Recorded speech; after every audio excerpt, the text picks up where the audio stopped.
I'm just a streaming dirtbag, baby.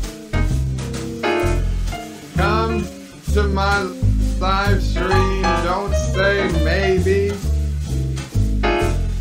It never ends till you go crazy.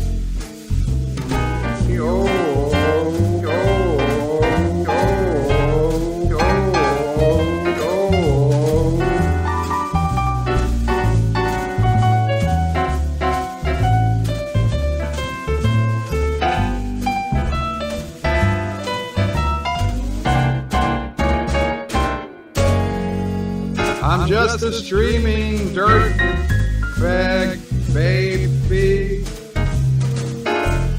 Come to my live stream, don't say maybe. It never ends till you go crazy.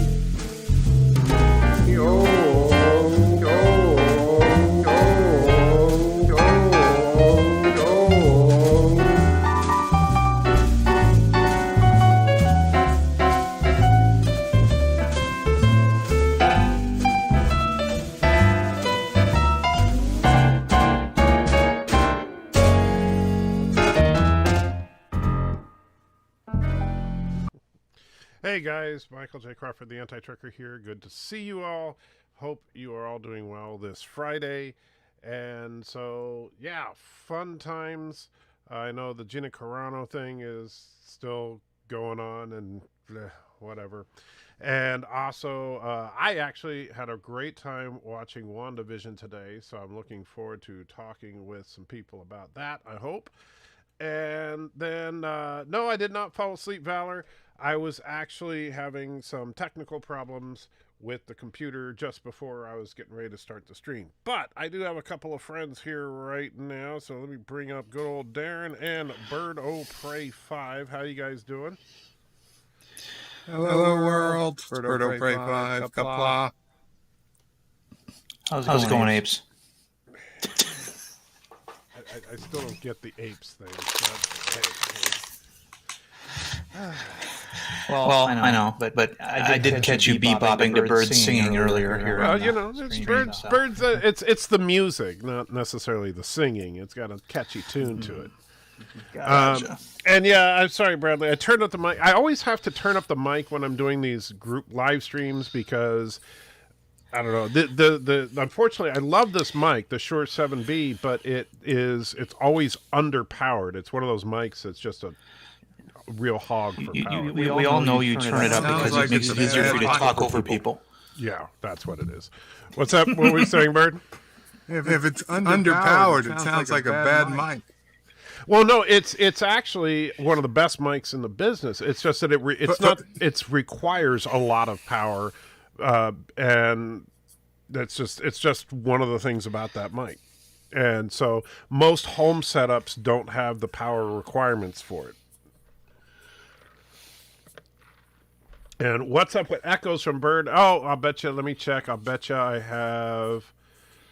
There. It was because I had to change the audio settings for Sharknado Night. So that should be taken care of now. Anyway, so I assume have you guys both seen WandaVision episode 6, I believe it was. Yes. Despite my having unsubbed from Disney Plus, I did catch the episode because my subscription won't actually run out for a little while yet. Right. Same with mine. And Robert, the echo should be taken care of now. Let me know if it's still going because I had 2 channels for audio. And hey, Multi-Gunman, how you doing? And of course, Darren wants to reach into his bag of chips or whatever that is because it's there should be no more echo. Really, do you have to hold that bag on the microphone there, Darren? I mean, it's nowhere near the microphone. It literally sounds like you're rubbing a bag. Like you have the bag over the microphone. It does. It really does. And now you're chewing next to the microphone. Yeah. No, I just sprinkled it next to the microphone. I'm putting it away. They're there. The bad bag is going away, children. Thank it's you. okay. You You'll have never see it again. Dude, go back and listen to it. It's horrible. You go back and listen to the beginning. You know what? In the old time days of radio, they used to use a bag like that to simulate the crackling of fire on radio programs. Yeah, I could see that. If you were like 20 feet away from your mic, that might work because boy, that thing is loud. But your show isn't that hot, so it doesn't really work. So Thomas wants to know, Bird, did you cancel your YouTube Premium subscription yet? What's that? You're breaking up. So that would be a no. So you can still chop Bird up as a hypocrite, but that's okay. Anyway, so WandaVision's episode 6. Now, I gotta say, and by the way, if you don't want spoilers for WandaVision episode 6, you should probably go away right now because we're gonna talk about it. So, a couple of interesting things. One, this Quicksilver does appear to be the same Quicksilver from Sokovia, just in with a different physical form. And even like when they showed him for a brief second with the bullet holes, they were all lined up to what, at least close enough to. I didn't like hold them side by side like LDG would, but I mean, it was enough to where it was like obvious that he was supposed to be the same guy. So what do you think? Do you think that, I know some people think Quicksilver is actually Mephisto or something like that, or, maybe he's just like completely a vapor. He doesn't really exist. What are you thinking? Well, for right now, he appears to be everything that he's presented as. Yeah. By the way, I loved his Halloween costume, which... Well, they kind of made the little... Because Quicksilver, of course, was basically sort of like Marvel's reverse Flash. He was blue and white instead of red and yellow. And while he didn't have wings on a cowl, he had his hair cut in such a way that he had these wing-like swoops on either side of his, of his head, and they turned those into kind of like horns in this. So yeah, it is kind of weird. But I liked it in that it really did feel like they, all of them those look like good costumes for if you've only read the comic books. Right, because I like that they explained that she's wearing a Sokovian's fortune teller's outfit. He's wearing a Nacho Libre, Mexican wrestler outfit, and. And by the way, and Thomas asked this. I don't know the answer. I don't know if you caught it, Darren or Bird. Did you get the Yo Magic thing? Like, what is that a reference to aside from the fact that Wanda's magic? Yogurt. Well, but I mean, all the other commercials all had a direct tie-in to major events in Wanda's life. This one is very strange. Yeah, it may be that it may signify that she is bridging the gap between what they thought were science-based powers, and now we're actually heading into full-on magic. Yeah. So who knows? Sometimes a yogurt is just a yogurt. Yeah, but in the case of this show, all the commercials have had a deeper meaning thus far, and I'm assuming that they wouldn't break that format, but it might be something we're not thinking of. What's funny to me is that the kid who got the yogurt from the shark didn't actually get it open and then died. Yeah. And I'm like, that's a little... That was very dark. I was like, whoa. Couldn't open the yogurt. Right. I mean, it was... he wasn't strong enough or whatever. He was probably a Krogan orphan, Oh.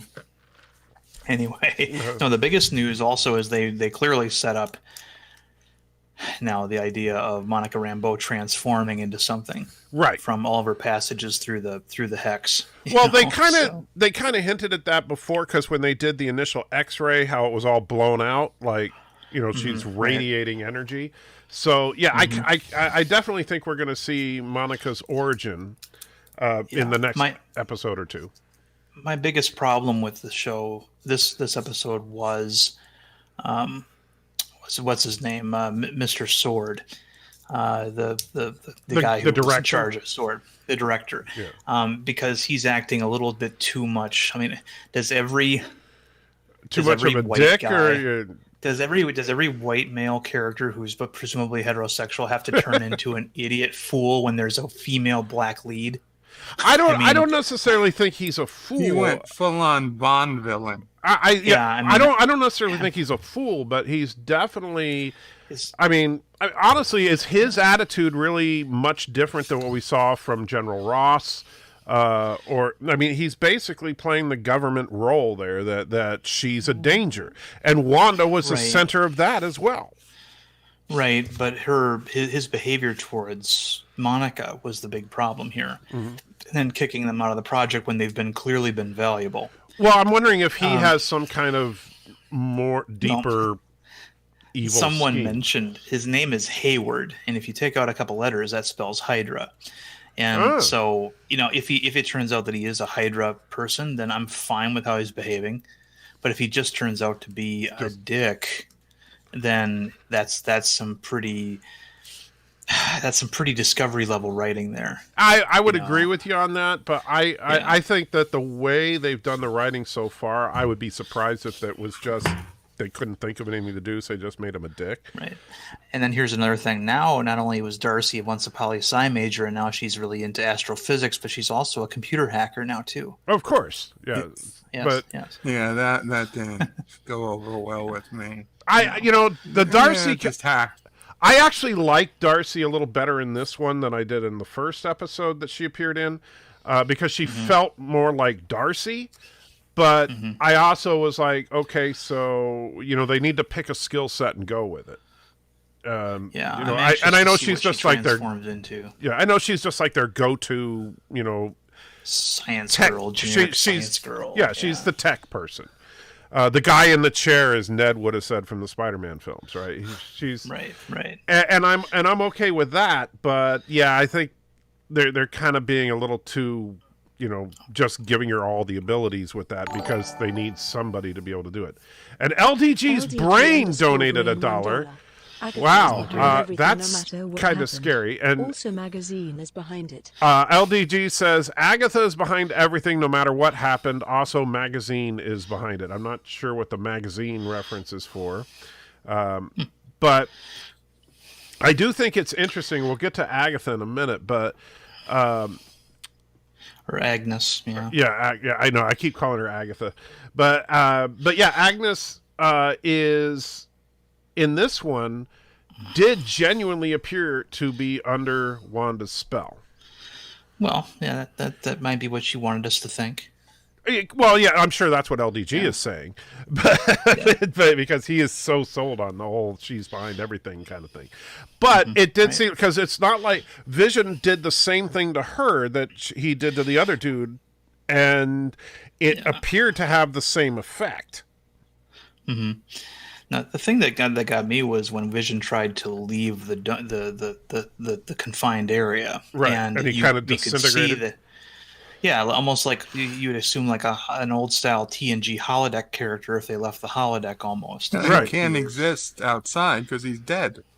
Yeah, so it's a weird thing there. What got me is if you tell a 10-year-old kid, don't go past whatever Ellis Street or Ellis Avenue, especially one with superpowers. Yeah, the first thing they're going to do is go past that street. Oh yeah, it's once Adam they're and Eve out of view of the mother. Yeah, it's Adam and Eve. These are the only kids in the world that are listening to their parents. Yeah. Well, you're assuming they're real too, right? Which we don't know. Well, they appear to be real because she's clearly upset at what they do. Right. They clearly are doing things she doesn't anticipate. Well, her anticipating could be because, and this is the thing. Like, I'm really curious to see where they go with it. I mean, there's only a couple episodes left, and are all of these, as far as the townspeople, we know they're just basically the people that were already there, and she's taken over their brains. But with her kids, with Vision, and with Quicksilver, they don't appear to be townspeople repurposed. And so with Vision, we know that she stole Vision's body. And so we've been kind of running on the assumption that she's just kind of animated his body, even though he's trying to actively fight her. Is it her subconscious doing that because she, like, using her abilities, wanted to make him the way she believed he would be, and the way he would be to fight her on this? Yeah, didn't Quicksilver say he was a townsperson who no, got taken over? He said he was in Sokovia and he got shot saving a kid, and the next thing he knows, he wakes up here.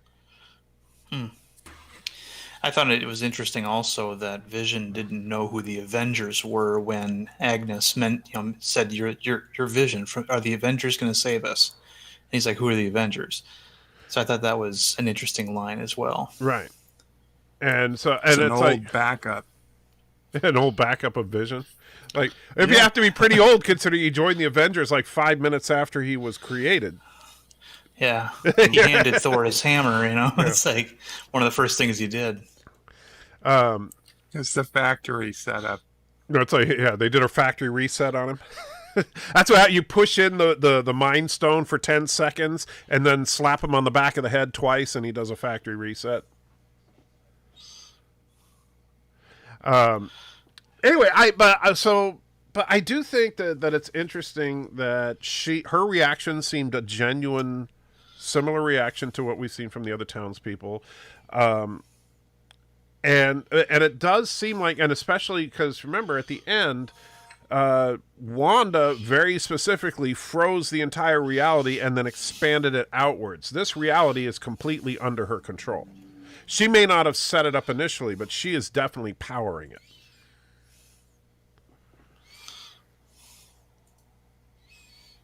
Nothing? Well, I figured she was expanding it just so she could get Vision back within it. Yeah, I figured that's I didn't know that there was any other reason to expand it. Yeah, and that led in a bunch of other outsiders. I liked that all the sword agents were clowns. Yeah. And, and that kind of stuff. That was kind of funny. I want to see what Darcy turns into. Yeah, I was going to say, we didn't see Darcy after she got sucked into it, right? Yeah, she got handcuffed to that Jeep or whatever, and she's like, closing her eyes and holding her breath as she's about to go through. Yeah, I like that they did the clever, she starts to say the F word just as she's being transferred over. It's like, they love to do that in Marvel. They did it with Nick Fury in Infinity War. But I'm and then of course we know that Monica Rambeau and Wu are now really the only people on the outside. Mm-hmm. And apparently she's got a vehicle that's been designed by somebody she knows, right. Reed Richards. And do you think it's Reed Richards? Do you think? I don't think it's Reed Richards. I think we would have heard of Reed Richards by now. If it's if it's the stupid teenage ultimate version of Reed Richards that we saw, for example, in Fant Four Stick, then I don't want it. But yeah, I want a 50-year-old Reed Richards. I don't want some 20-year-old Reed Richards. Yeah, me too. But we'll see who it is. I mean, it might be Henry Pym. Who knows? It might be. Whoever they purposefully, I don't think, told us who made the vehicle, because it could be Bruce Banner. It could be well, Bruce. See, that's another thing I didn't like about Endgame, was that Bruce Banner is a nuclear physicist. Him even coming a part of the way towards making the time machine. Mm-hmm. That's another. These guys are specialists. They're not generic science guys. Yeah, but that's unfortunately that's the way people write smart people. I mean, that's nothing new to Marvel. Marvel's done that in the comic books. Well, you're right. I mean, Henry Pym in the comics was the one who created Ultron. I mean, there was nothing in his background that said he knew anything about robotics, but he's the guy who did it. Yeah, he's a particle physicist. Yeah, and so I mean. And also, has an ant hobby, but I mean, in the movies, it made much more sense for Tony Stark to be the one that created Ultron. Right. So, yeah. Now, I know, let's see, Commodore Ty says that I think he may have been Hydra or another evil organization that got into Sword, and he's trying to steal Vision for weapons use. Well, they did make it clear they're using Vision for weapons. I mean, that I think is pretty clear. He's either towing the government line, much like Secretary of State Ross, or he is some kind of Hydra or AIM or whatever that's trying to do some nefarious deeds. And Donnie says hi to everybody. Thomas says Deej thinks that I'm assuming you're talking about Agnes is also a witch, just not as powerful as Wanda. I think that's a possibility, but I mean, honestly, have we seen anything to indicate that she has any kind of real abilities other than, she came out of character a little more than most of the other people? Yeah, there's her brooch, of course, which has the symbol of the 3 fates on it. Right. But, I mean, that's just an Easter egg, that red herring type. Yeah. I'll tell you, and I know you hated me for admitting that I watched Jeremy Johns, but I did actually see the Jeremy Johns review of this episode, and he pointed out something interesting that I didn't know, but it is kind of an interesting coincidence, is that the lady that plays Agnes is also the voice of, I can't remember her name now, but the female version of Dr. Octopus. Octavia. Yeah. Octavia. Yeah. And so he was saying in his review that he thinks that's who she is. That she's actually Octavia, because at the end of the Spider-Verse film, there was a deleted scene where she went back through the breach. And we lost Bird for some reason. Don't know what happened. Well, he said he only had a couple of minutes anyway. Yeah. So, yeah. So, I don't know. It's I'm going to have to wait and see how it ends, because I'll have to wait until I eventually resub to Disney Plus. Right. But well, you're going to we'll see what happens. I don't know how long does your membership last? Another 2 days. Oh, that sucks. So you're going to miss the last 3 episodes. I'll tell you, it's pretty much, yeah. But do you think that would even, I do think that would be interesting, but I don't know if that would make sense to what we've seen so far. I don't know. There's so many false flags and red herrings in this series so far. They want people to be guessing. They want people to be talking about it around the cooler at work, even though there's no coolers at work most places anymore. They want people to be making, to be having discussion videos like this about it. So, they're doing a good job with that. I mean, I rewatched the first episodes, and I picked up on all the times Agnes, mentioned the devil, and things like that. And I'm like, Mephisto is. No, it's Manifesto. Remember, that's what Manifesto or Mephisto or LDG. Mephistos. He always likes to plural things. But if they go that route, okay. But I mean, to me, Mephisto is, unless they downplay him, unless they make him like the entity that makes deals with people, and because that's kind of what he is already. But if you don't make him anything more than that, I guess that's fine, but it almost seems like too big a character to waste, on a show and hopefully, the next Doctor Strange movie. Yeah, and which the other thing, of course, is that this is supposed to be a direct lead-in to Doctor Strange. Right. Yeah. Which I mean, they definitely have me interested. I mean, I'm waiting for Benedict Cumberbatch or ex-Benedict Cumberbun, whatever his name is. That's what Honest Trailers called him, ex-Benedict Cumberbun. And I'm waiting for him to show up to put it all together, basically. I do think he's going to show up probably in the last episode. Right. And I'm looking forward to it, because I am actually, this show has got me more interested in Multiverse of Madness, but honestly, I wasn't that thrilled about the title, and I didn't, I just got to say, I just wasn't excited, but this show's got me interested. Wife born in USSR. And Alex shared universes. Yes. Go ahead. I'm sorry. No, Alexander threw in a couple of bucks saying Asian Muslim wife born in the USSR is the best choice, because of course he does. By the way, Professor Brady Specs, check your Twitter if you got a minute.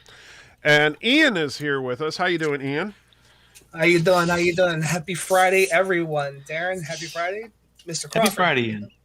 Yeah. Happy Friday. So, we're currently talking about the latest episode of WandaVision. Did you see it? Because I know that you were not completely up to speed on that stuff when we talked the other day. I caught up with it, but it's once this is over, I am basically done with Disney. I understand this that, is my last hurrah. But what did you think of the episode? I thought it's actually started to progress. It's really doing well. Now, I was in with it from the jump because of the old. Now these are for all our eras. The TV shows beginning, the Van Dyke Show beginning, the Full House beginning from the 80s. The last one now, where it was, I think, Malcolm in the Middle. That's what it looked like to me, but I never watched Malcolm in the Middle, so. I've caught a few episodes, so it definitely had that fourth wall break that it had, and just from the view of the kids. I think a lot of people were saying that Magneto is probably going to be the big bad. I think not big bad, the Skywalker moment. I think the Skywalker moment is going to be the Captain Marvel cameo. I don't think so. I don't think I don't think that would really add up for it to be Captain Marvel, because why would she be there? And Marvel is a pretty good, for the most part, history of making things make sense as far as why someone would show up.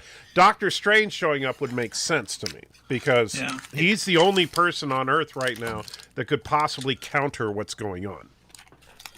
If Brie Larson shows up, people will riot. Yeah, I think so. With this show, that's the thing. We've seen, like, even with this last episode where they're talking in the episode, there's almost like a double talk, because he knows he's dead and he knows he came from another universe, and she's like, well, going along with the conversation, but then also playing into the episode. Well, and that's it's interesting the way they're kind of doing that, because it's like, how much is her psyche shattered right now?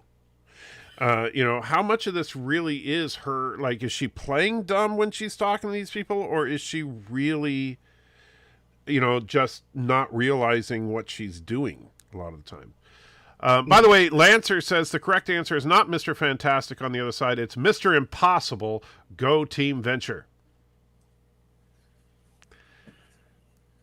Well, I think of the Impossible Man when you say Impossible from Fantastic Four, which would be horrible. And what? Mr. Impossible, isn't he from The Incredibles? No, that's Mr. Incredible. Okay, never mind. Yeah. Right. And Thomas says, I did look up, there's I assume you mean Agnes, witch in Marvel. Her Agatha Harkness, I know, is what a lot of people were assuming that it was based on. Yeah, and that's what you sent the link for, yeah. And notice, so if you look at that picture, Agatha Harkness is about 100 years older than Agnes. And Alex wants to know, who would we cast as Electro in the Sam Raimi series? Well, that series is kind of done, so I don't know. I never really gave it any thought. Electric Eel Electro didn't excite me very much. I think Jamie Foxx is much better at portraying people like Ray Charles. Yeah. Jamie Foxx is a fine actor, but that wasn't a weird take on Electro. And it was also something we'd already seen before. We've already seen super villains in movies that acted like that. Jim Carrey in Batman Forever, for example, was basically the same freaking character, just with electrical power. The other guy had electrical powers. Right. So, yeah.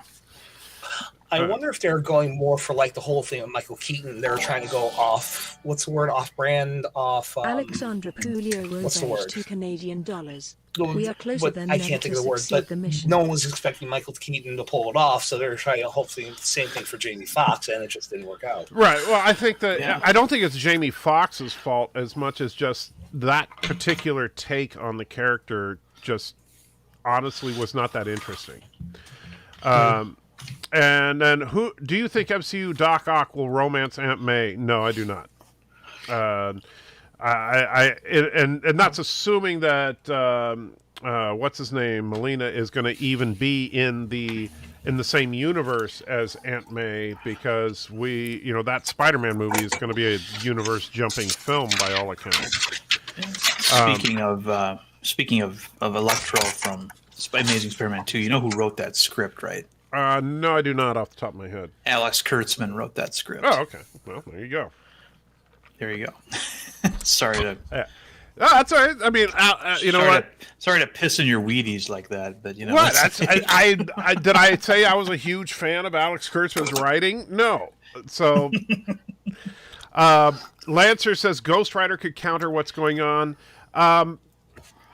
Depends on the version. Yeah, it does kind of depend on which version of Ghost Rider. From what we saw, Ghost Rider in the Nicolas Cage movies and Ghost Rider from Agents of S.H.I.E.L.D., I don't think so. Okay. I need to stop you for a moment. The Ghost Rider from Agents of S.H.I.E.L.D. was created in the comics to be used then in the show expressly because they didn't have access to the actual versions that were part of the Fox deal. Right, but I'm just saying either one of those, I don't think would be able to do anything about what's going on. Now, Ghost Rider from the comic books is a much more powerful character in some versions of them.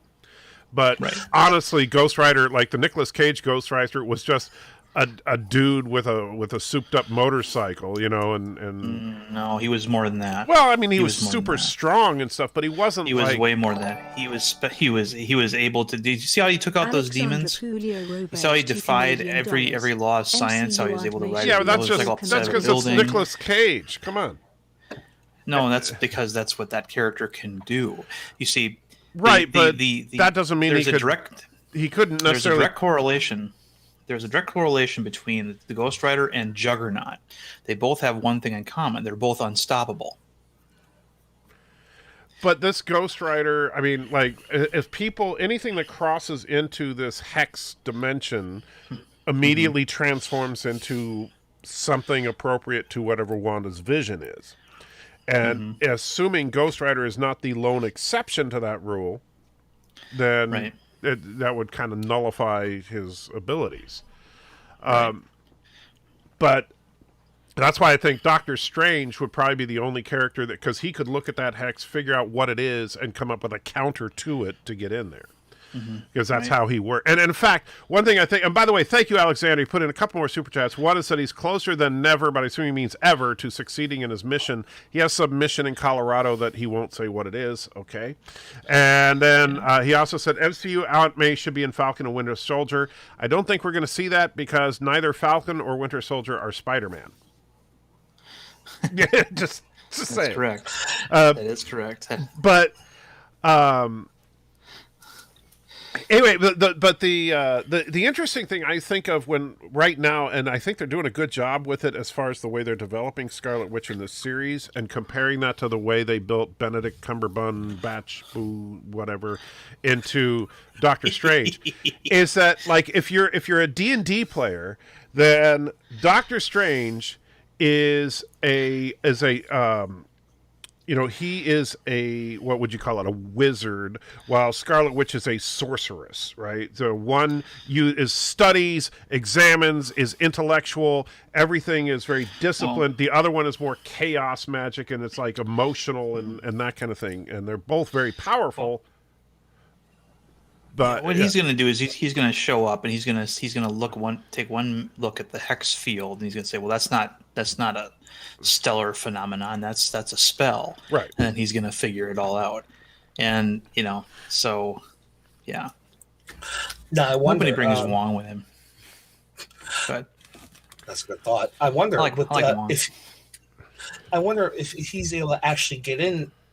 Is he going to be able to actually? Is it going to be one of those things where the old trope of almost taking care of the situation as he's going along, and then all of a sudden everything shatters, and that will lead into his movie. What if he goes into the dark dimension and then comes out of the dark dimension in her dimension? You know what I mean? Right. Because that's really what she's creating here is an alternate dimension. But the thing that I'm most curious about with Doctor Strange is in the MCU, the Eye of Agamotto was basically turned into the time zone, and that was, as we know, destroyed. But Doctor Strange is still supposed to have an Eye of Agamotto, so that makes me wonder if he's gonna have a different thing around his neck that has different properties, like in the comics, or if they're just gonna he's gonna wear the fake empty one, around his neck as just like a brooch or souvenir or something. So. Yeah, I've been wondering about that too, because it's like one of those things that he always has the Eye of Agamotto with him. And you know what the Eye of Agamotto does in the comics, right? I'm trying to remember. It literally helps him see things, doesn't it? No, the eye opens and it shines a light and it destroys demonic disguises. Oh, okay. So it reveals. So it does reveal. He allows him to see anything's true form. Right. Right. It exposes demonic disguises. So if he shows up and shines his, if he which would be kind of a weird thing to introduce and then show how it works as the Deus Ex Machina at the end of the series. But if he shines it on Pietro or he shines it on someone and it's the mailman and it turns out that he's there, Manifesto, whatever, Mephisto, then that's a little bit of a trope conceit, but I'd still be cool with it, if that happens. If anything, I see them actually. I'm sorry. I love the delays. I see him shutting it on Crawford because I have a feeling that Crawford's Mephisto. That could be too. I'm not even convinced Mephisto's going to be in the show. I know that because it seems a bit much for Marvel. I mean, they could do it, but they also, look at if they wanted to go for broke on that kind of stuff, we probably would have seen Lady Death in Infinity War. Right.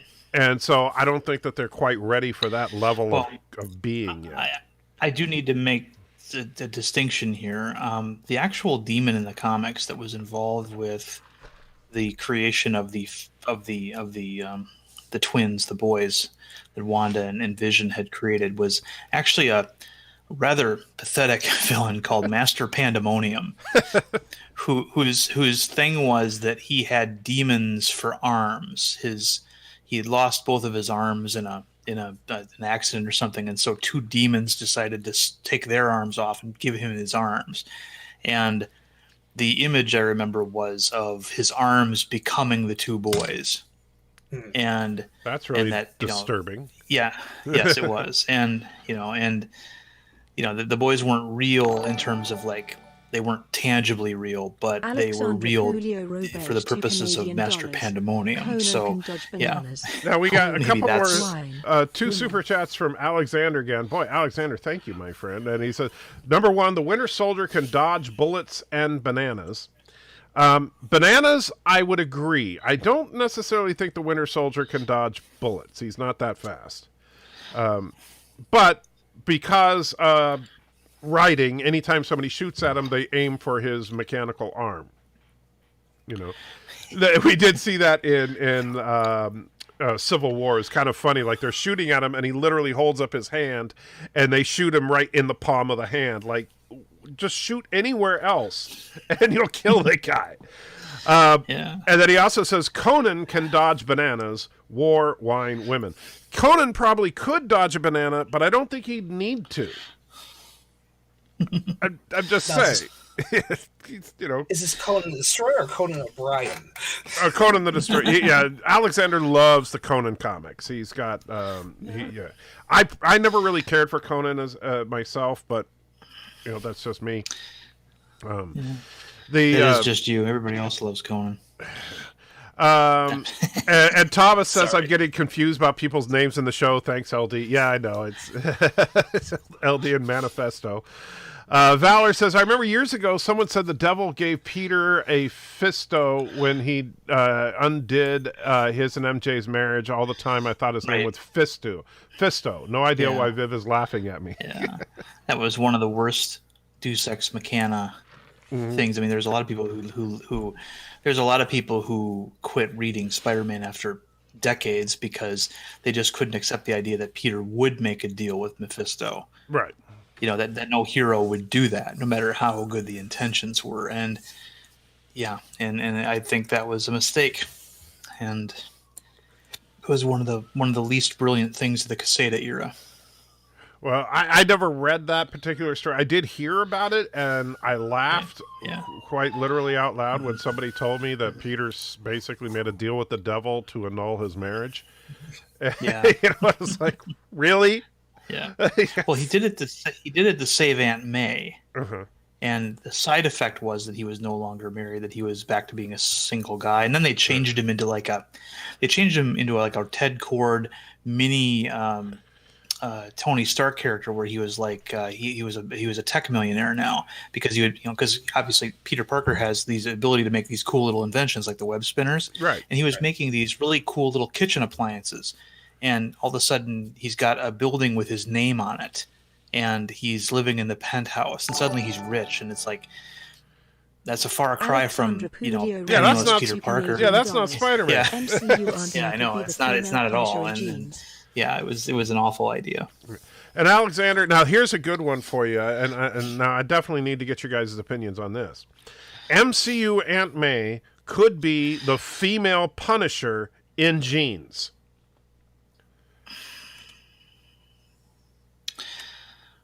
Well, the MCU Aunt May only exists in Sony movies, so yes, I don't see. So Punisher isn't technically part of the Spider-Man stuff, so you're probably not going to see that. Now you could have MCU Aunt May be what's the name of the female Dr. Octopus again? Octavia. Have her become Octavia.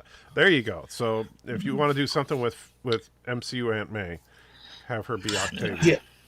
There's nothing with any of the Aunt Mays I've seen that will lead me to actually go take that 180 turn.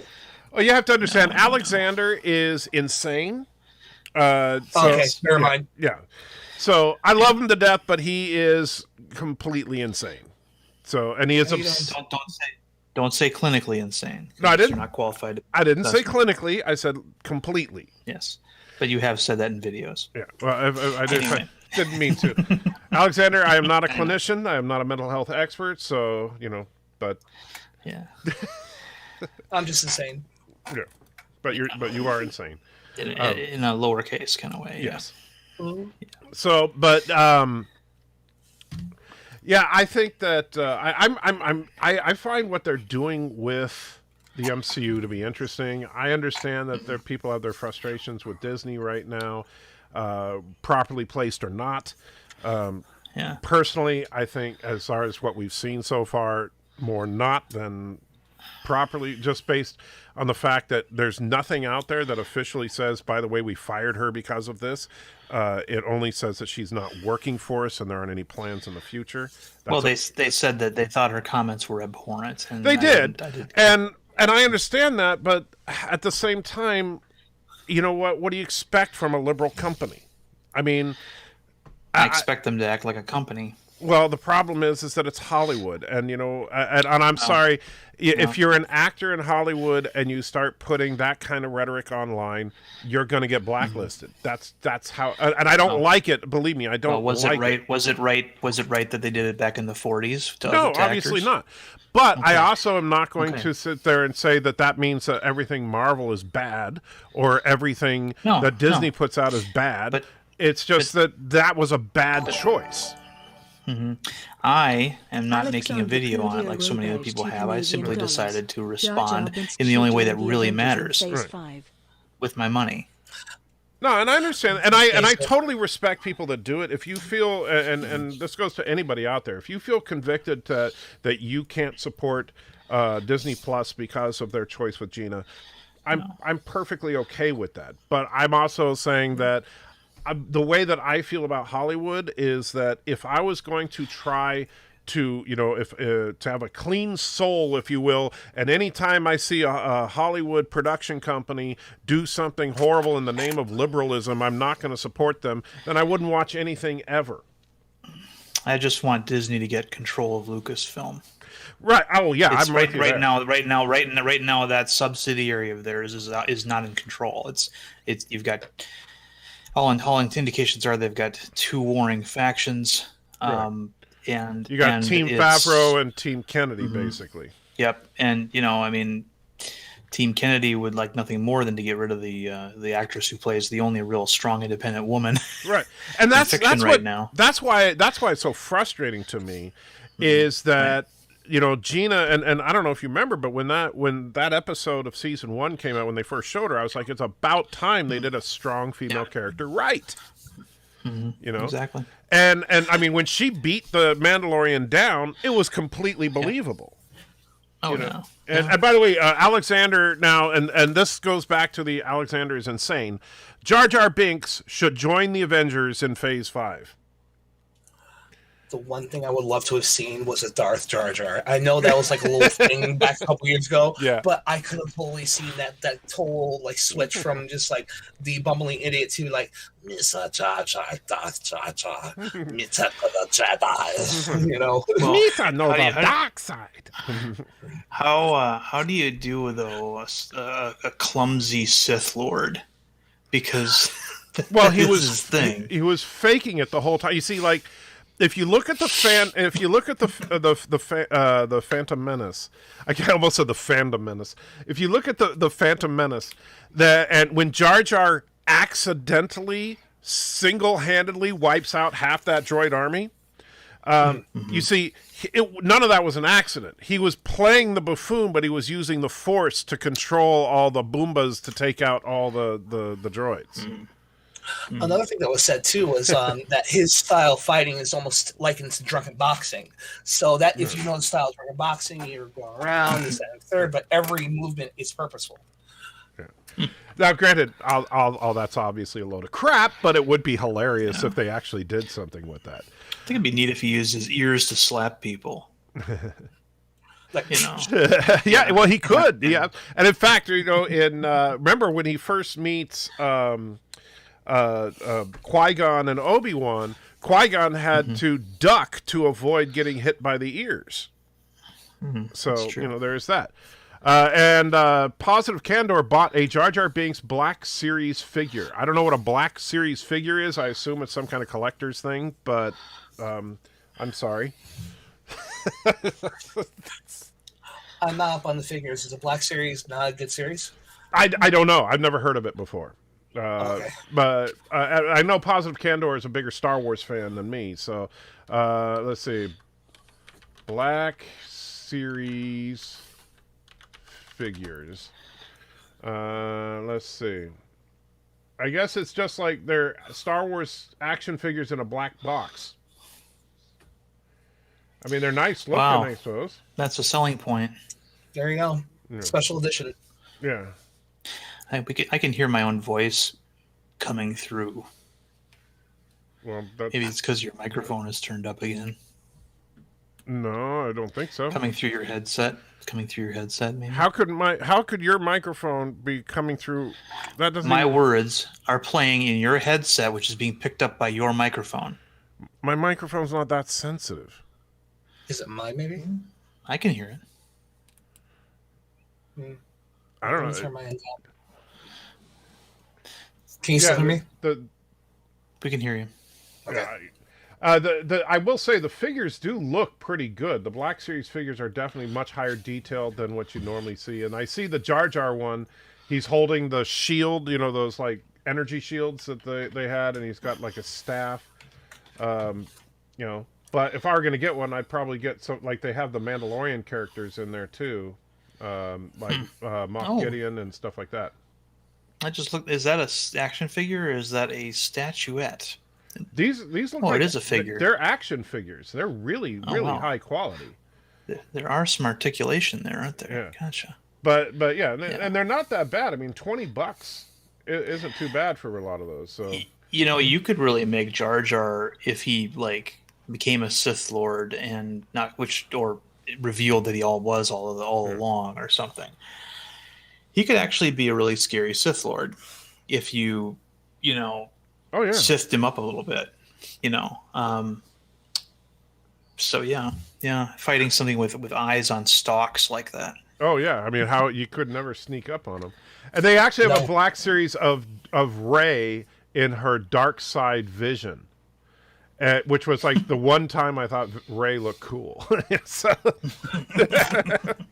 With her butterfly handle lightsaber thing, yeah.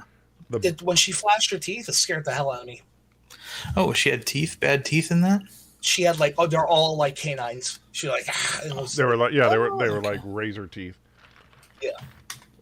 So, and here we go. So another one for Alexander. I see that now. He wants MCU Aunt May naked in the Endgame final battle. I tried to figure out how that could possibly work, Alexander.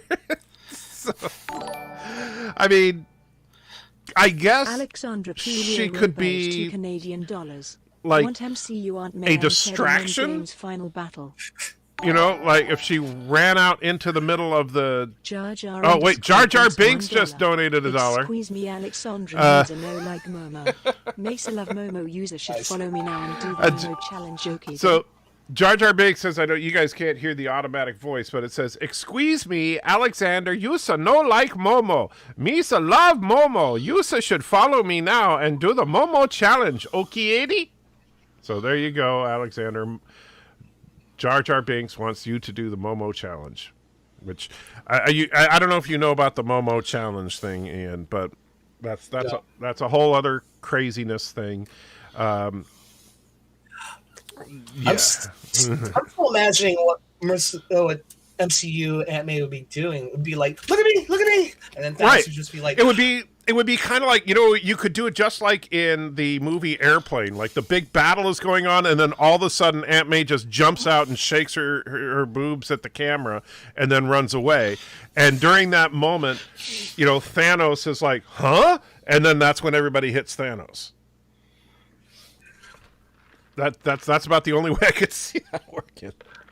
I see now. I am Iron Man. Sorry, Pepper. Although granted, you know, I don't know that maybe Marissa Tomei from when she was in My Cousin Vinny. I'm not so sure that you really want to see her naked today. Yeah, I don't buy. I mean, she looked great in the Wrestler, but and that was about 5 or 6 years before these movies. But you know, my favorite, honestly, my favorite Aunt May turned out to be Sally Field, and that totally surprised me because I didn't like anything else about that movie. You know, really, I didn't mind the. You know, I like Andrew Garfield actually, but yeah, I liked him too. Yeah, it's funny because with my Spider-Man actors, forgetting about the side characters for a second, it's funny because I really liked Tobey Maguire. But then I was surprised that I liked Andrew Garfield more, and then I was surprised again that I liked Tom Holland more than Andrew Garfield. You know, so Andrew Garfield sticks out because he actually sounds like he comes from New York. He was like, "Hey, I'm working here." Yeah, it was like, yeah, and you know, because they always want to make Peter Parker sound like he comes from the Midwest, like he comes from, you know, where I live. Right. And it's like, no, if he's from Queens, New York, he is not. I mean, I've been around enough New Yorkers when I was in the service to know that they don't sound like that. I think it's funny that we have so many Marvel characters that are from New York and nobody sounds like they're from New York. I think the first Marvel character we'll get that will actually sound like they're from New York will be The Thing.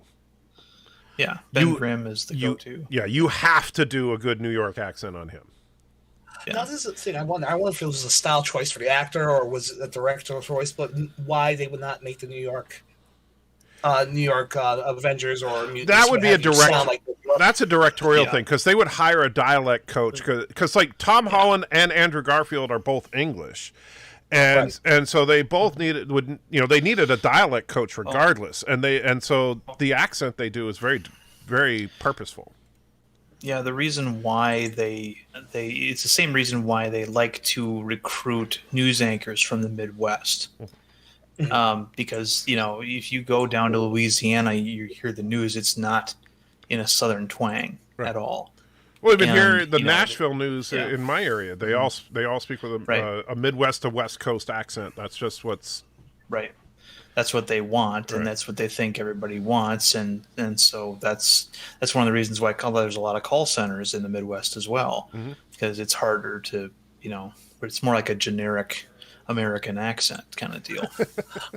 There was someone that told me a story about Mel Allen for the Yankees when he was doing broadcasting. They wanted his voice because he was from down south also, because there was kind of a warmth to it also when he was actually calling the games. So I can get that too. Alexandra Puglia. Yeah, I'm going to take off, but thanks for having me. All right, hey, you take it easy, Darren. Bye-bye. And hey, Daniel, how you doing? Hi, Aaron. Hello. So, Alexander put in What's up, another guys? $2. Alexander, you must have just gotten paid or something. But says Spider-Man played by Garfield the cat dodges lasagna. Yeah, that I don't think he would dodge it. I think he would just open his mouth and catch it. Just saying. So what did you think? Yeah, that's what he would do. What did you think of episode 6, Daniel? I know you loved it, but any thoughts on it? Yeah, I really loved it. I thought it was good. My friends say it was too short. I don't know if it was too short. I thought I liked it. Well, I have a hard time pinpointing when it takes place in like the era. Is it the 90s or is it the early 2000s? You know, when did Malcolm in the Middle air? Because that's I think 99. 2000. I looked it up 2000. Because Right. everybody, the consensus, yeah, it looks like it premiered in 2000. So the consensus seems to be that it was a Malcolm in the Middle, parody. So I would say that that's probably right at 2000 because a lot, the shows that they parodied in the last one were all late 80s. So, you're still in a roughly 10-year gap between them. And honestly, are there really that many iconic sitcoms that you would say are 90s? Oh, it's Married with Children. Yep. But I think The whole series. Yeah. Okay. But I mean, honestly, I the only thing I want to figure out is what was with the Yo Magic yogurt. I don't know what the answer to that is. Why? Because everything else, like I said, make perfect sense as far as the link to Wanda. Logos, paper towels. That's where she accidentally caused the death of all those people. Was in Logos. Obviously the Stark toaster, Tony Stark's weapons are the reason that she became what she became in the first place. The Strucker timepiece, because Strucker and the was the person who experimented on them to give her her powers. All those commercials made sense, but this one with the Yo Magic, I don't know. It's just kind of a weird one. I think now. Yeah, I remember that was a parody of like those yogurt commercials, Oh, sure. I mean, it definitely. I mean, I recognize the flavor of the commercial. I just don't know what the link to Wanda's past in that is. I'm thinking now from Age of Ultron, because I haven't seen the movie, but I know about clippets and certain things in it, where when they were actually infusing not just Wanda and Pietro with their powers, they had other subjects. So the power, what was it called? Yogurt? It was called. Well, the yogurt was called Yo Magic in the commercial. Yo Magic. Yeah. And the Yo Magic is supposed to feed that kid on the island, but the kid wasn't able to unleash the magic, so he wound up dying. So a lot of the subjects that died, they weren't able to actually be infused with the Mind Stone, but Wanda and Pietro were. And the whole part of this B's story was centered around the relation between Wanda and Pietro. So I'm wondering if it has to do with that whole... Like maybe her magic is what's keeping Pietro alive or something like that. Yes. Okay. And Vision. I can kind of see that, but it just seems to break the pattern that they've done with the last few commercials. Because all the other commercials were very specific things that basically made her into the person she is. The other thing, though, is that and this might be, if you really wanted to do a deep cut on it, her powers came from the Mind Stone. The Mind Stone was then implanted in Vision. When the Mind Stone was removed from Vision, it killed him. So her magic removed from Vision, Vision's dead. And, so maybe it's something like that. That might be what they were thinking of. Alex asks, is there a Trek actor you'd love to see play a particular character in the MCU? Yes. I don't know her name, though. Let me look her up real quick. Because, let's see. Where is she? Come on. Oyen Oladejo. Man, that's a tough name to pronounce. But she is the other black woman from Star Trek Discovery. I could see her. I would absolutely love to see her play Storm. So she can do the accent. She is, she's got a good look to her for playing that. She just have to put on the white wig. I would be totally down with that.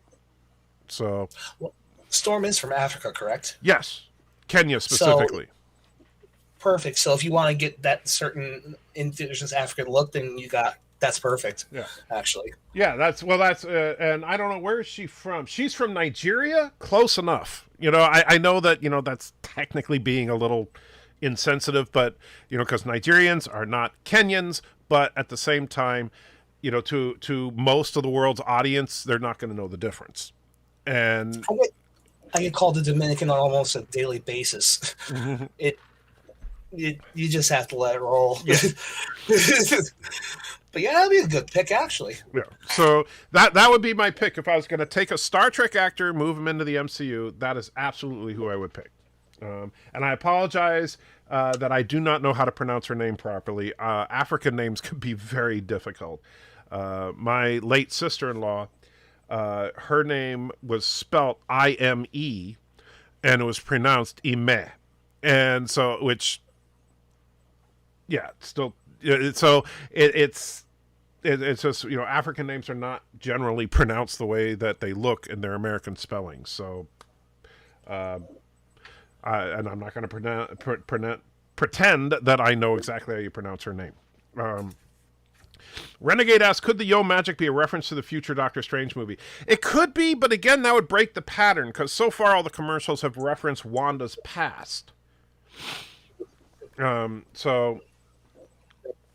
Robert says Kate Mulgrew would make a good Madam Web. Maybe not. I don't like the Madam Web character. I've never read any comic books with Madam Web. I've only seen her in the animated show, and I didn't like the concept at all. So, honestly, maybe Kate would be a good fit for it, but I still don't want to see Madam Web. Sorry. That's just my humble opinion on it. And Alexander wants an adult solo Jubilee movie in the MCU. Now, when you say an adult solo Jubilee movie, do you mean Jubilee as an adult, or are you talking about like an X-rated movie with Jubilee in it? Because knowing you could mean either one. But actually, I shouldn't even ask that question. But I do. That's another character I do not care about at all. Alexandra Pulio Robege, $2 Canadian.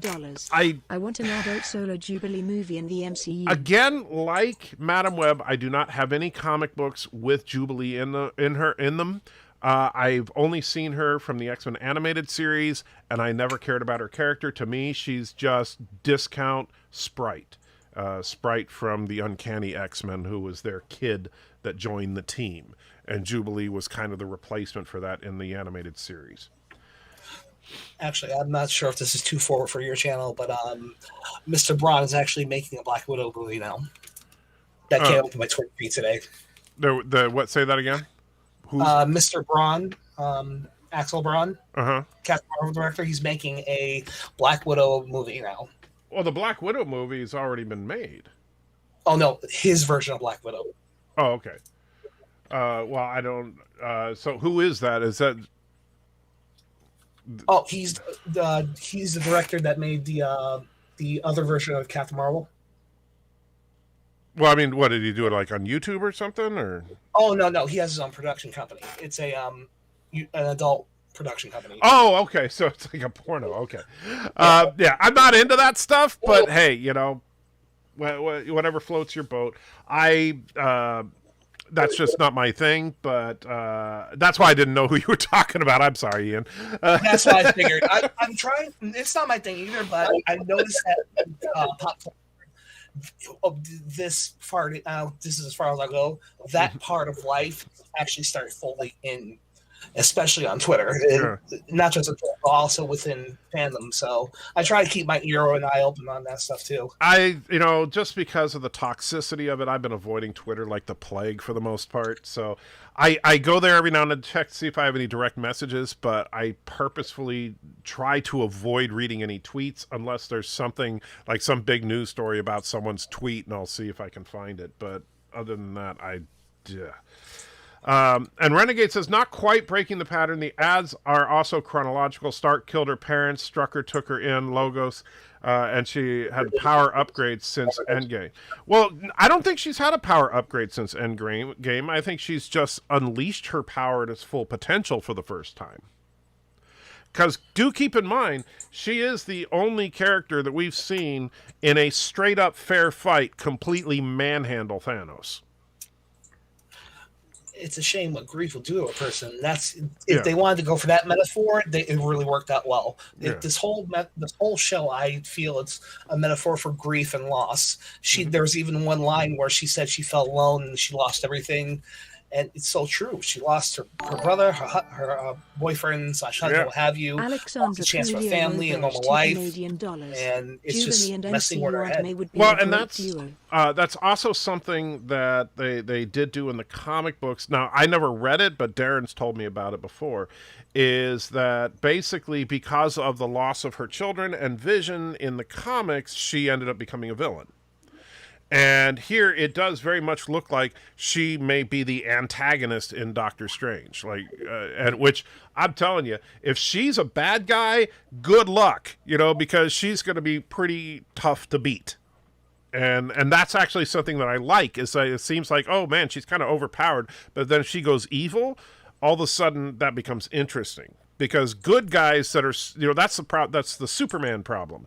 Good guys that are too powerful are not exciting to watch because they're going to win. Have either of you seen Buffy? I've seen most of the first season. I haven't watched it all. It's not a bad show, but it's not really my cup of tea. But I didn't hate it or anything. It wasn't enthralling to me or anything. And by the way, Alexander, thank you. Another $2 says Jubilee and MCU Aunt May would make a great duo. I'm not going to even touch that one because I know where you're going with that. I don't know. No, we're not talking about that.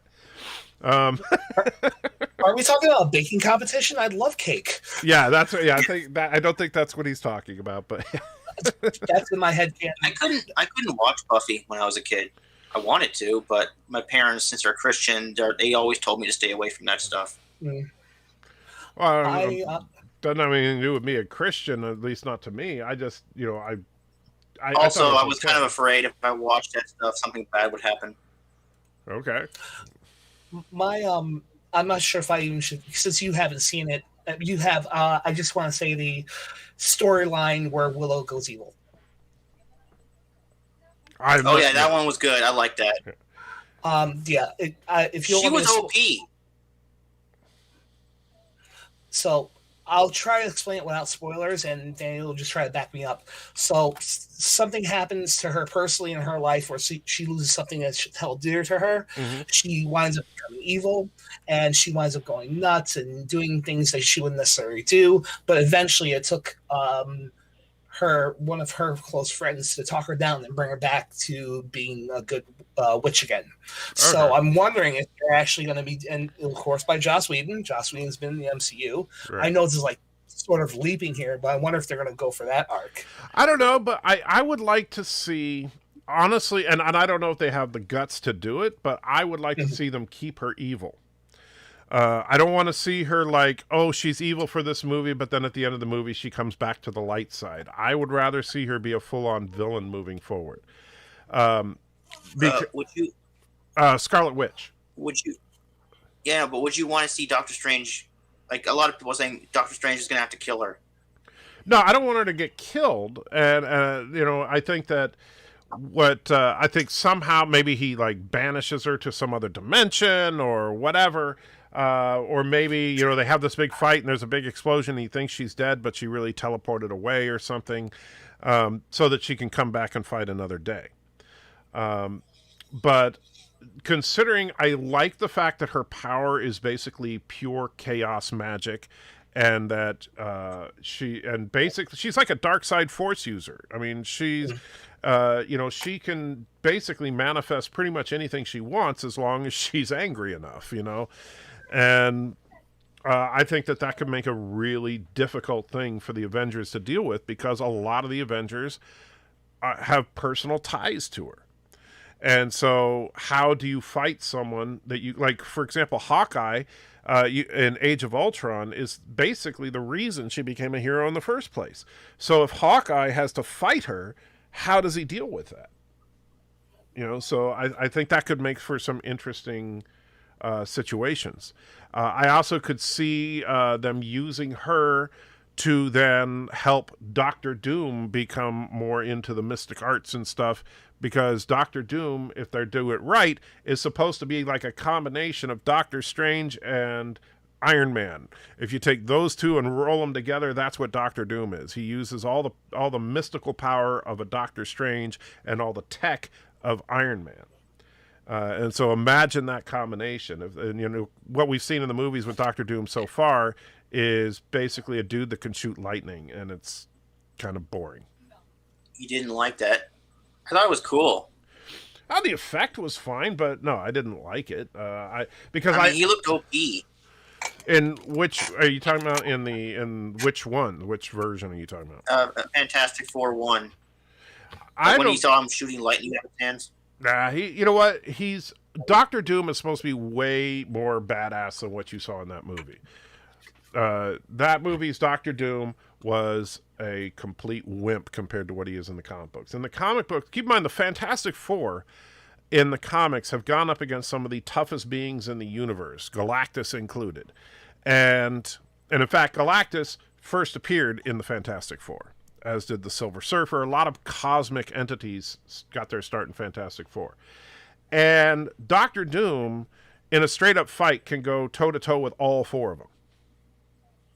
And so that's just how... I heard Doctor Doom beat up Galactus, but I'm like, how did he do that? Galactus is huge, and he's a cosmic character. Doctor Doom is just... Doctor Doom has this... Well, keep in mind, if you combine sorcery with tech...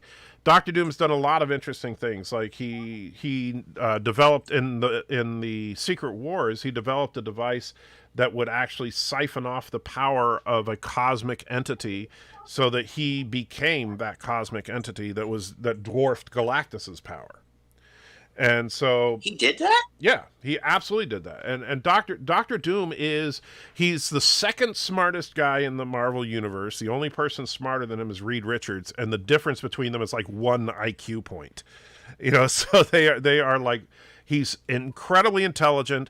He's gifted with the mystic arts. He's got the tech knowledge of Tony Stark. He is scary if he's done right, and they just haven't done him justice in the movies. I think the reason I liked it because I was a fan of Nip Tuck back in the day too, so I followed that actor. Right. And Alex, he's an actor. Yeah, Alex wants to know, how would you introduce mutants in the MCU? I think that the first 2 mutants they should be in this series. I think Wanda and Pietro should be revealed to be mutants, and that can be the explanation as to how they survive Strucker's experiments. Is that Strucker's experiments unlock their mutant genes. And then you can just gradually introduce other mutants throughout the various upcoming films. There's already been talk about bringing in Storm in Black Panther 2, which would make sense because Black Panther's in Africa, Storm's in Africa. They meet up. Makes perfect sense. You can bring in other mutants in other movies across the MCU. And then eventually, after you've introduced all these mutant characters, you have an event film where Professor Xavier is trying to figure out what to do about some crisis, and he assembles a team of mutants, and that's where we get the X-Men. Do you think they're going to pull off this? I'm sorry, go ahead. Oh, sorry. I heard that remember at the end of the episode, she expanded that barrier and it kept on going. Mm-hmm. Maybe the people. Well, maybe the people the barrier touches, like it rewrites your DNA, right? So it does. Maybe when those people come out, they become mutants. That's how mutants are born, because of Wanda. That's a possibility, although that would be kind of weird in that okay, so now you know exactly how many mutants there are in the world because it's everybody that was inside that barrier. What if it expands and takes over all New York and other countries too? So you have lots of mutants everywhere. Well, they could do that, but I think that would be taking it a bit far. I don't want to see them take mutants to the extreme they did in the comic books where there's like millions of mutants around the world. I think keeping, you don't want superhero, like every other person in the Marvel universe to be a superhero or a supervillain. That would be cool. I don't think so. I think it would be overkill. It would get, and I understand like there's a certain appeal to it. But if you have, it's kind of like Syndrome said in The Incredibles. If everybody's super, then nobody is. And so I don't want them to make everybody into either a mutant or what they call enhanced or whatever.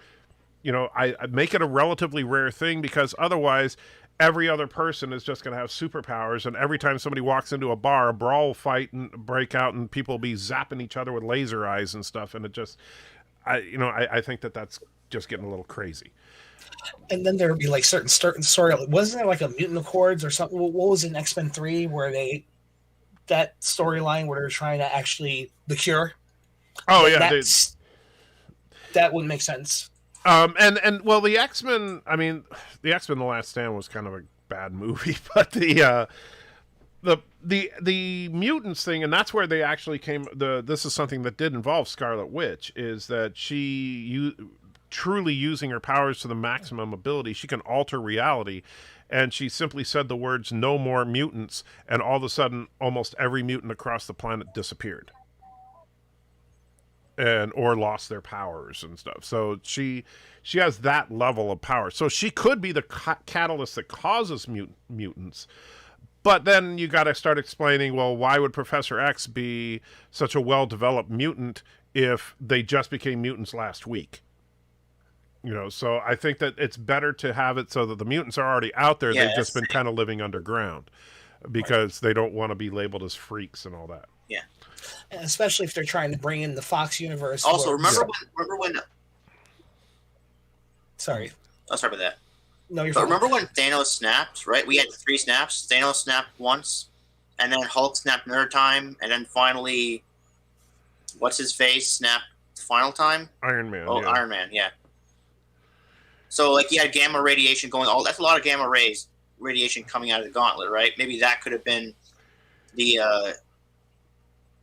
genesis of mutants. We'll see what they do. I mean, in the comic books, it's just a simple explanation. Mutants are exactly what the name implies. They're a genetic mutation that random people get, and if you happen to have that mutation, it can manifest in superpowers, as opposed to in the real world where genetic mutations mean that you're going to probably die of cancer. So, and also on top of which they will also negate the First Class. So again, if they're trying, because they're doing it with Evan Peters, if they're trying to bring in the Fox universe, as it were, I don't think they're going to. I think we're going to see a few characters cross over. Like, I know they've kind of said that, okay, we're going to get Tobey Maguire and Andrew Garfield in the next Spider-Man movie as a crossover thing. But I don't think they're going to suddenly like bring all the Fox X-Men characters over because, quite frankly, I don't think the fans want it overall. I know Daniel would, but most fans don't.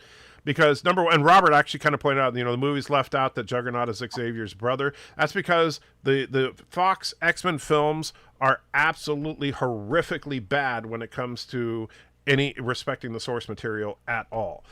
Cyclops was pointless in those films. Cyclops is supposed to be like the mutant equivalent of Captain America. He's a complete and utter badass, but in the movies, he's just the guy that Wolverine says you're a dick. That's it.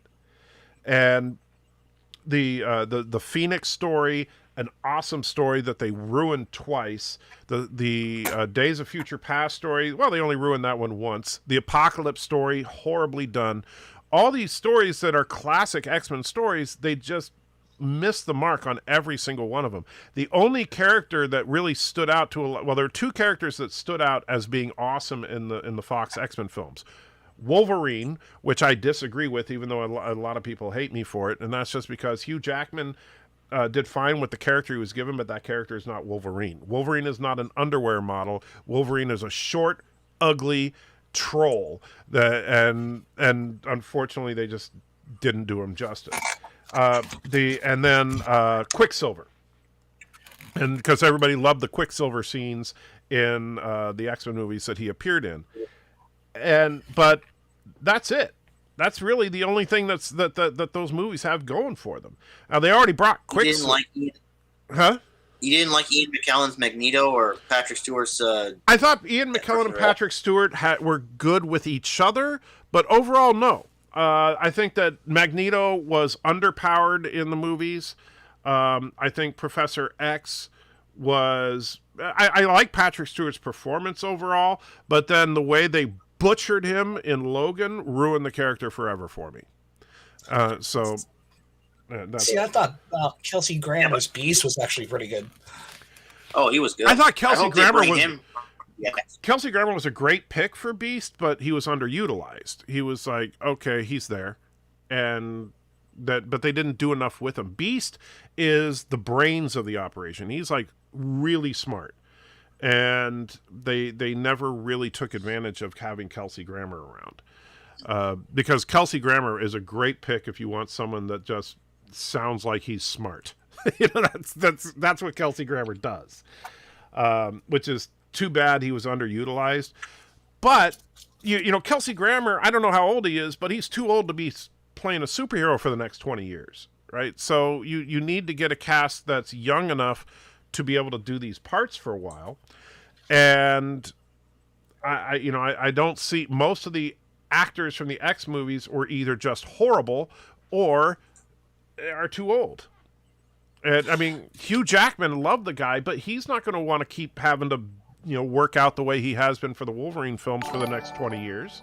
He's not going to do that. I mean, we got to be real about it. Robage, $2 Deadpool X-Men like Colossus should go in the MCU. Now, Alexandria brings up an interesting point. He says the Deadpool X-Men like Colossus. Well, first of all, only Colossus. I'm sorry, Negasonic Teenage Warhead I thought was a waste of space.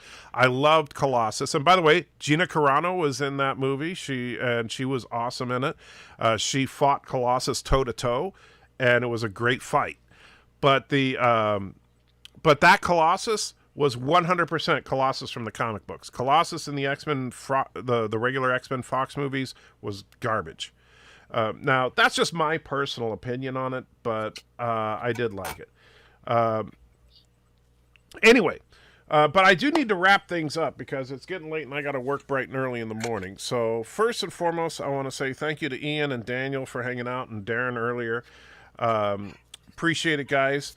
What do you guys got going on? I know, Daniel, I know you just kind of hang out with people, but do you have anything special going on this week? No, nothing special. What about you, Ian? What you got going on over your channel? So I had some guy talk to me a couple days ago. I'm gonna start editing his. I heard he was a complete jerk. Oh yeah, total asshole. He made fun. He made fun of my kitty. No, but I'm gonna be I have an interview tomorrow. I've been doing a one-on-one interviews with other YouTubers and hopefully small businesses. Cool. This guy next to me, he actually joined up and we had a one-on-one. So that'll be coming up soon. Do me a favor, in the private chat here, send me the link to your channel. I'll post it in the chat for people that want to check it out. Because That means I'll do it now. And that is what's the name of your channel? The Blank Podcast with Ian Slater. So when you type it in, it's going to be. Oh, sorry. Yeah, the Blank Podcast. It's actually blank spelled out. No, it's going to be the _____ podcast with Ian Slater. Oh, okay. So it's hard to find that aspect, but when I explain, the blank is the person I'm interviewing. So it's the Anti-Tracker podcast, the Krishka Doll podcast, the Lighter Fluid podcast, or maybe one day Daniel Hot Topics. If you ever want to interview, let me know. There you go. I'm looking for anybody that's coming up, anybody that's established. I'm trying to get everybody together, trying to make a network. And so still waiting for the link. Gotcha. See, this is why. I'm hoping that they do that. Like they bring they bring like maybe half of the mutant population from the Fox universe into the MCU, including the X-Men. I think just what they've. You know what? I don't mind Quicksilver showing up, but that's it. I do not want to see them try to bring over every character. I think that would be a complete waste.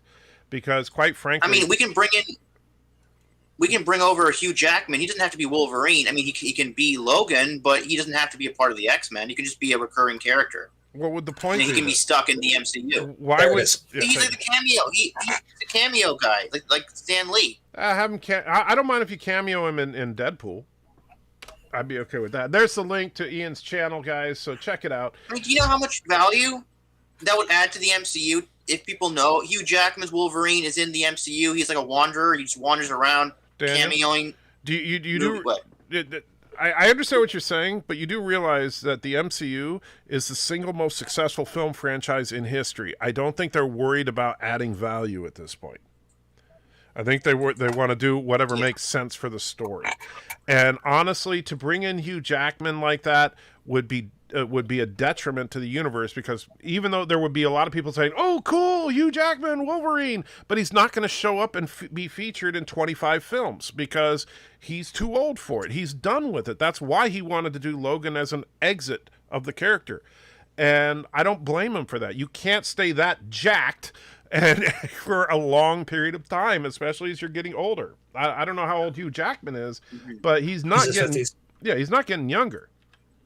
There's an old saying, after 5 years of high school, I think it's time to put it down. Yeah. And let me see. Hugh Jackman, he's 52. Wow. Yeah, so he's actually the same age as me. I was born just a few months before him. And so I will tell you that, if you were paying me Hugh Jackman level of money, sure, I would do everything I could to work out and get that Hugh Jackman body. But you know what? The older you get, the harder that is to do. And at 52, look, 10 years from now, he's going to be 62. 20 years from now, he's going to be 72. He ain't going to be playing Wolverine at 72. He'll still probably whoop my ass, though. Yeah. Oh, yeah. Anyway, guys. So I'm going to wrap it up there. Thank you, Ian. Thank you, Daniel. And so, but just for you, if I'm going to try to pull this off, just for you, Alexander, because you are my favorite crazy man. So enjoy your favorite super chat. If I can get this to play. There we go. Board vessels moving into range. On screen. All right, guys, have a good one. See you later. Night. Let's get lost in that magic place all alone now.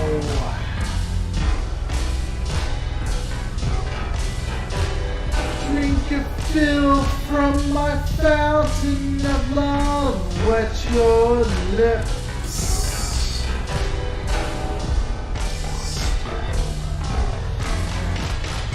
I'm a man, I'm a teaser, I'm a man, well I'm a virgin, I'm a man, I'm a one-night stand, a man, I'm a man, I'm a man, I'm a dream, I'm a dream divine, make love together.